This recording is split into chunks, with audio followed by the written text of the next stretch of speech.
maybe you can share with us what your vision for LSBF in 2018 is. I would start by saying that a vision has to be something that is attainable. For many organizations, a vision is something that is put on the wall, but it's never achievable. I don't believe in it because a vision, when it's communicated, people must know it is achievable at some point in the future.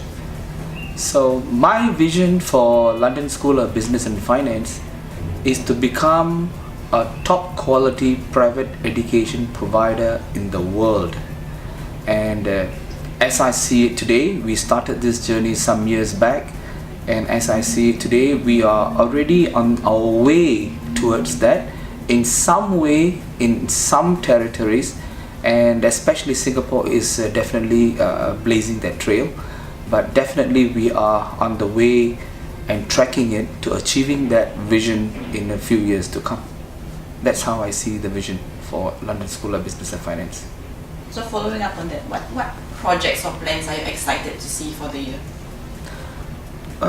We have started many new projects. I mean, LSBF DNA, the culture of LSBF and the DNA which we are made of is dynamism. We don't just think and say what we want to do. We sometimes act really, really fast, and we run literally. And when we decide and we want to do something, we go all out to achieve it. And when I say that, we thought of doing something to achieve our vision of achieving global status as a private education organization. We are already establishing our presence around the world. So that is materializing as we speak. So what I'm looking at for LSBF in the next 3 years, if I were to name it correctly as a midterm vision or midterm goal, is for us to establish LSBF's regional presence in Asia Pacific, Oceania, as well as some European cities, maybe even Americas, so that we have satellite hubs around the world that can allow our students to study and progress and experience the different parts of the world as part of education. Because today education has evolved so much, it's no more just sitting in a large lecture theatre of 100, 200 people and listening to a lecturer who is so tiny from far away and perhaps playing a mobile phone at the back. It is all about being engaged. It's all about the learning systems have changed. Now we are more blended, we are more collaborative, we are more active learners.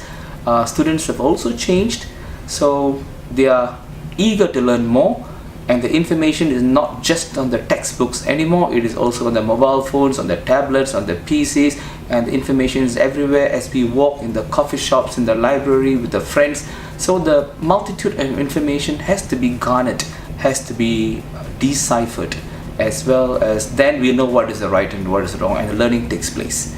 And our job as educators is to get to know all this source of information and provide students with the tools that are necessary for a good career and to create responsible future citizens of the world. So that is a big task, if you ask me.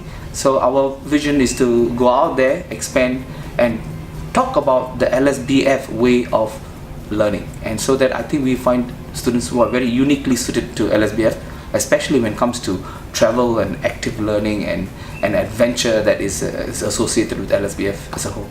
Speaking of adventure and global learning, right? So how does the LSBF model actually come about for the global learning experience? Well, I call it the LSBF Global Learning Experience. This term was coined because of when we first started on this sometimes last year. We always wanted to have a regional presence because we know LSBF is now in London, is now in Singapore. That has been our traditional two places. But education has to be more than that. People in Asia especially who are great migrating society into the West for education, and we think that not all of them could afford it. Some of them would not want to go that far. We have students, Singapore, Malaysia, China, India are great student. So these are student countries that are going to Australia, to New Zealand, to America, to UK, and everywhere else. So we thought that we should position ourselves as intermediary points for students who want to go there, but perhaps not directly. So we give them the options of studying not just in Singapore, but also maybe study in Australia, maybe study in London, maybe you do a term in our locations in another faraway location and come back. And what you learn from this is all about living, working, and studying and making friends from people from all over the world. And that experience will make you stronger, will make you a little bit more liberated in the way you think.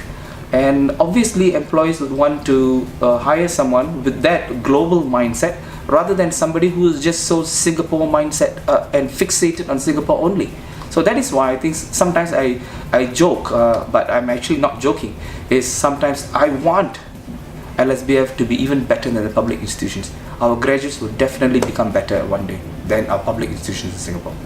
So how do you think this model is actually sustainable in that sense? For us, when I talk about business sustainability, I think LSBF is rooted in London and Singapore. But we take this model as we need to have some core locations. I would think that Singapore will remain as one of the hubs for Asia Pacific, but students who are coming from other Asian countries will have to come into Singapore first as a core destination and learn the DNA of LSBF teaching and how we deliver our education, and then move on to other LSBF destinations, perhaps Sydney in Australia, and continue the education, the same education that they are used to in Singapore. The same school now has continuing the education until they get a degree, and that is what we are trying to do, and that is sustainable because we have presence in Sydney today, and we will make that happen. So that is sustainable. And of course, for this to be sustainable, we also need people to come into Singapore. And of course, the countries we look at, China, India, look at the Southeast Asian countries who are now directly, many of them are going directly to many places, to the universities in different countries. But now, some of them can't afford it, some of them don't qualify. Now we provide the option for them to come to Singapore first. And so the feeder is constant. So that makes this concept sustainable, I think. So as we open up more destinations, I call them destinations, we have more options for students to flow. Rather than just Sydney, Australia for now, we may open up more destinations in the near future, maybe even 2080. Okay, Ratha, so what is your take on sustainability? LSBF wants to be a responsible organization. So it's not just about ourselves, it's about what we are giving back to the society, it's about what we are giving back to the country, what we are giving back to the world. I think the world is now at a stage where we as human beings are negatively affected in many ways. We can see the results of it today. And LSBF wants to do our part as a responsible global citizens to contribute back to the people and to the world and to the environment so that we can be responsible human beings. So what we are trying to do is, in everything we do in LSBF, we want to be mindful of the elements of sustainability, whether it's environment, whether it's people, whether it's education. We want to harness that.